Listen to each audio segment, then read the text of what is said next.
Akakiiko ka Paalamenti ak'ebyettaka batudde okusalira amagezi ensonga z'ebyettaka mu ggwanga omuli endooliito ezisusse ng'era ensisinkano eno yeetabiddwamu ne Minisita w'ebyettaka Judith Nabakooba n'omubeezi we Margaret Muhanga. Ababaka boogedde ku kusoomoozebwa okuli mu by'ettaka mu bitundu ebyenjawulo omuli eky'ettaka erimu okubeeramu ebyapa ebisukka mu kimu. One piece of land had 3 titles. The owner, we went to court. The other title was cancelled. When we presented the woman's title to Emzo Wakiso, they confiscated it and had another title, a third one. We presented this case to the Commissioner Land Registration, Mr. Baker. What he could do was only to put a commissioner's caveat.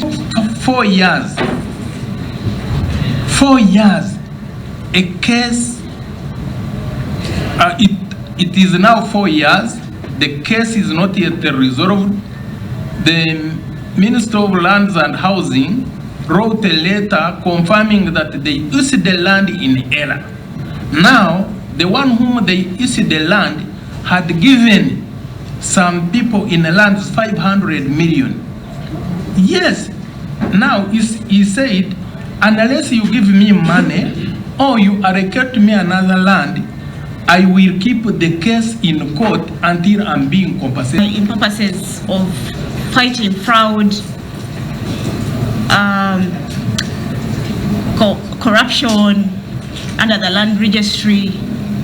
But how are we going to fight it if even down there under the district we are only prioritizing the urban areas where you talk of Kampala and you're leaving out Gene? Minisita Nabakooba asuubiza nti bagenda kunogera ebizibu bino eddagala era n'asuubiza n'okuvaayo n'alipoota ekwata ku nsonga ezimubuuliddwa.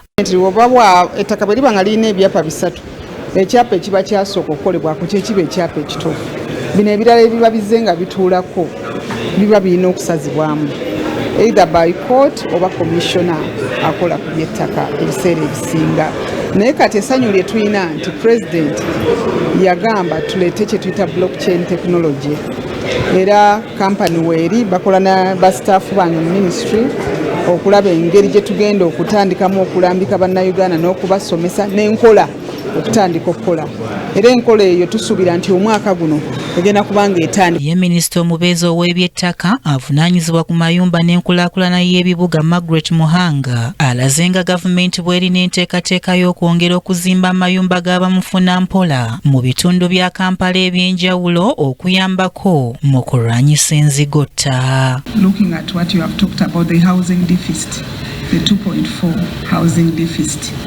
The slums, we have about 160 slums, the entire country, 64 in Kampala. We are looking at innovative ways of how we can upgrade those slums, either using government or using partners, but we are looking at strategies of how can these slums be redeveloped. Ababaka beemulugunyizza ku mivuyo egikolebwa mu ministry y'ebyettaka. Okubeera nti ettaka lya gavumenti liri recovered. Twagala kumanya abantu ababba ettaka lya gavumenti ministry yakakwatayo bameka era yakarikavaringa ettaka lyenkana ki. Njogedde ku nsonga y'ettaka lya gavumenti lye twayitanga erya PIDA. Ku nguudo za highway twabeerangako ne yadi. Emotoka wezafiiranga ku kkubo ebinene ebyo ebimotoka bifunye mechanical breakdown nga babisika nga babiteeka mu yaadi ezo paka lwe babijjawo ne babitwala mu garaji gye birina okulaga. Naye olwaleero ebimotoka ebyo bibeera ku kkubo ne bikozinga accident bifiiriddeko abantu bangi okufiira obulamu bwabwe. Twagala kubuuza ministry ettaka lye twayitanga erya PIDA erya gavumenti lyalagawo nga eriyo ebyapa ebyagabibwa naddala mu district yange ey'Idinda nga bizira seals ezirataidde nti ekyapa ekizira siiru tikiba kyapa era abo baba bakuweera empewo weerayo waka ng'oli musanufu ng'olowooza nti ofunye ekyapa kumbe oba ofunye eki mpewo ya kyapa. Deficits in housing, issues of garbage, and yet we found ourselves with so limited time and have agreed to break it down into small departments that we tackle issue by issue, starting with the issue of lands.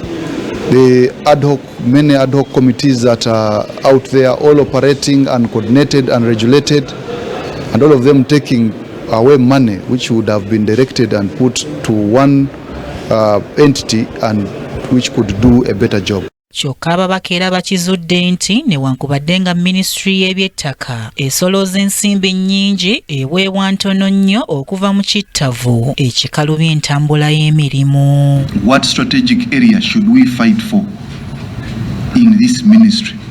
We fight for as parliament and allocate the funds so that this ministry can generate a lot of revenue for government. But we are not doing our best. Sebugenyi Joseph yakusakidde eggulire lino ku KTV amalindirire.